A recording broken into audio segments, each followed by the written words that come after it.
Турбота про довкілля – важливий напрям діяльності Вінницької птахофабрики, найбільшої в Україні та другої за розмірами в Європі. Підприємство входить до групи агроіндустріального холдингу МХП. Тут діє надсучасний інкубатор потужністю 177 мільйонів яєць на рік та 12 виробничих дільниць по 38 пташників, на яких одночасно вирощують понад 18 мільйонів курей-бройлерів. Потужності птахофабрики дають змогу переробляти близько 280 тисяч тонн м'яса на рік.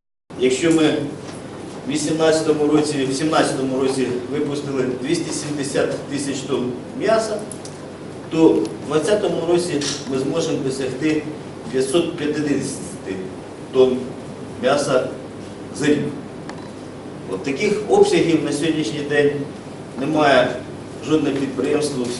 Незважаючи на масштаби виробництва, на підприємстві особливо ретельно дбають про екологічну безпеку. Аби не забруднювати довкілля, дотримуються всіх вимог законодавства України та міжнародних стандартів. Оскільки продукція постачається у більш ніж 60 країн світу, зокрема до 16 європейських, її безпечність регулярно перевіряють не тільки українські інспектори, а й спеціалісти тих держав, до яких експортується продукція. На території підприємства функціонує хіміко-технологічна лабораторія, яка здійснює внутрішній контроль. Крім того, існує державний контроль, державний нагляд, який здійснює в тому числі і Державна екологічна інспекція України.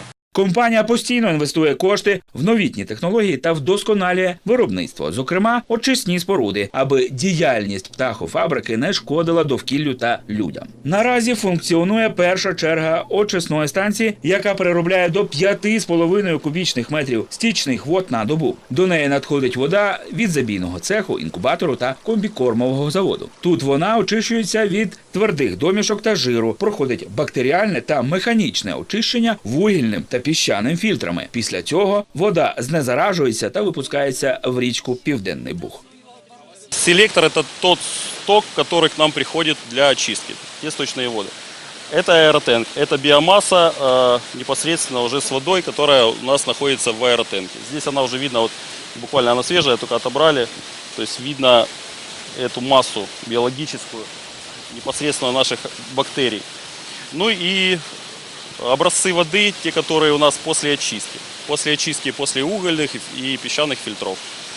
МХП дотримується принципів сталого розвитку та дбає про екологічну безпеку своєї діяльності. Так, нині завершується будівництво першої черги біогазового комплексу. Тут перероблятимуть курячий послід на теплову та електричну енергію. Планується, що за день станція перетворюватиме на біогаз 460 тонн відходів та отримуватиме 10 тисяч кіловат електроенергії на годину. Це відбуватиметься в бетонних ємностях, мінімальний ресурс яких 30 років. Коли ми це все побудуємо, то весь курячий послід 100%, який буде утворюватися в процесі вирощування, буде перероблятися на цьому комплексі в органічні добрива, біогаз, відповідно альтернативну енергетику. Компанія МХП активно впроваджує енергоощадні рішення. Спорудження біогазового комплексу – це не лише важливий елемент в ланці вертикальної інтеграції, а насамперед значний біологічний чинник. Курячий послід раніше вносили як цінне добриво в ґрунт з максимальною нормою 20 тонн на гектар. Після переробки на біогазовому комплексі цей об'єм може зрости до 100 тонн. А це дає змогу значно ефективніше використовувати наявні ресурси.